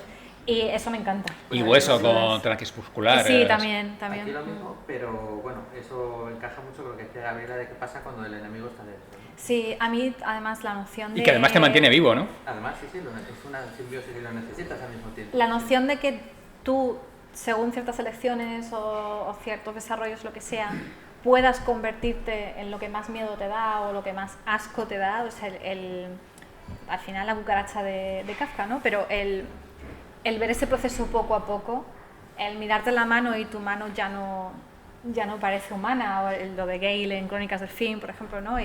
Todo, a mí eso me encanta cuando lo veo en un libro, cuando lo veo en una serie, el body horror, pero que además sea un símbolo de algo que está pasando a nivel psicológico con el personaje también, eso está genial. Si algo tiene varios niveles de lectura ya es como, bueno, ya, ¿Alguna otra recomendación? Sí, Mundos Paralelos y Monstruos, Sonny Maguire, con niños Sí. descarriados. Ah, sí, claro. Sí, tú leíste el primero, ¿no? El de cada... Ah, sí, me gustó mucho. umbral. Sí, me Sí. gustó, me gustó Ahora mucho. publican ahora los... El tercero y el cuarto Sí. en Ah. un único volumen, sí. Grande Sana, estuvo el año pasado. ¿Es verdad? Sí, tengo mi libro firmado. Sí, ahí. Tiene... A ver si tenéis que volver a traerla porque yo en aquel momento no lo había leído y ahora es cuando de verdad quiero que tenga Claro, tener es el que libro nosotros firmado. venimos al Celsius a trabajar y no nos da tiempo a Pues sí, estar ¿qué detrás vas- de qué lo... me vas a contar? ¿Qué me vas a contar? Pero de todas formas, spoiler, sí, porque ya en teoría el año que viene se muda a Europa, lo cual hace mucho más fácil y barato Ajá. el traerla, ¿no? La visita. Y vamos, parece ser que lo hicimos bien y le Y que apetece, está le apetece volver. bien, y tal. bien. O sea que aún tienes un año y medio Bien, genial. Ve leyendo. Para... para rastrear y Sí. buscar más de ella. Pues bueno, más o menos es la hora en la que me imagino que a quien le toque también vuestro libro querrá que se lo firméis. Y Yo me he todo traído esto. los adminículos, además. Sí, o sea así que que sí. vamos a empezar con los sorteos. Vamos ¿Cómo a lo empezar, sueles hacer? pues saco un número random del 1 al número que me ha Vale. dicho Rocío que hemos dado.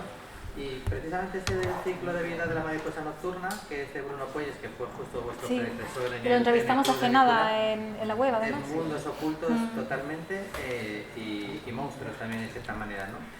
Y bueno, es una novela, a mí la verdad que me gusta mucho, tiene bastante de Coraline, lo cual también hace que me guste. Además, más la todavía. cubierta es de nuestra ilustradora. Eso iba a decir, De que hecho, está relacionado. esta cubierta ya está la ha hecho la misma persona, Sí, Libertad Delgado. que tiene muchos registros y la verdad que fue un placer trabajar con ella. Y bueno, pues básicamente va la historia de una niña pequeña que el día de su cumpleaños tiene la particularidad de que cualquier cosa que dice, el primer deseo que formula se hace realidad, sea lo que sea, ¿no? Para ella es lo más normal del mundo, porque en realidad, como a ella le pasa desde pequeña, piensa que a todo el mundo le pasa. Y de hecho, si no le pasa a todo el mundo, ¿para qué esa ceremonia con velas y una tarta? Eso tiene que ser para que salga, ¿no? Lo que ella no sabe es que ese poder lo tiene solo hasta los 7 años y este es su 7º cumpleaños, ¿no? Entonces ya pues los padres en ese momento no están en casa, el hermano tiene una novieta y se encuentra un poco sola. Entonces decide traspensar mucho porque cuando lo formuló mal otros años pues ha llevado sorpresas desagradables. Para no sentirse sola, ella tiene un muro blanco y le dice, prepara todo y dice, bueno, quiero que mi hurón pueda hablar para no sentirse sola. Y lo primero que dice el hurón cuando oye eso y ya puede hablar es ¡no! ¿Pero qué has hecho? Y a partir de ahí pues empieza a desencadenarse una historia ya que lleva mundos ocultos y tal, ¿no? Pues vamos a sortear este primero y a ver... Ana González Duque tiene un cuento que es de brujas, que todas las brujas tienen un deseo, que pueden pedir cuál es su poder mágico en su no sé si es el 8º cumpleaños o lo que sea, y todas piden, quiero ser muy guapa, quiero ser no sé qué, y hay una que pide, quiero hacer las mejores patatas fritas del mundo. Entonces, claro, para su vida laboral es un desastre, porque todas tienen unos poderes geniales y está pobre, pues bueno, por lo menos hace muchos amigos porque hace unas patatas fritas que están buenísimas, ¿no? Eso está muy chulo. Vamos a ver. ¿Puede comercializarlas? ¿Puede venderlas? Eso digo yo. No sé, yo creo que dentro de las reglas del mundo ese igual no... No vender patatas. No puedes vender patatas. Bueno, pues el primer ganador del libro este es el número 2. Para ti. Pues que te guste mucho. Enhorabuena. ¿El segundo libro cuál sorteamos? El de La cosecha de Samhain, que es el primero del ciclo de la luna roja. 9. Es una buena. Y el de Pequeños Restos de Magia. Número 5. Ahí lo tienes. Y aparte hemos traído tarjetita y marcapáginas para todos. O sea, quien quiera. Pues os pasáis ahora y cogéis. Y si ahora todo va bien, seguiremos todos los meses con el Club de Lectura. Ya sabéis, la página en Facebook, en Twitter lo voy poniendo siempre. Y bueno, más o menos os avisáis, sé que tenéis grupo de WhatsApp y por ahí. Y bueno, y vamos reuniéndonos otra vez y hablando de libros. Pero lo importante sobre todo es que los leáis y que bueno, que nuestros autores se marchen contentos. Un placer haber estado aquí. Eso es fácil, así que bueno, darle las gracias como siempre hacemos con un fuerte aplauso. Muchas gracias. Muchas gracias. A vosotros también.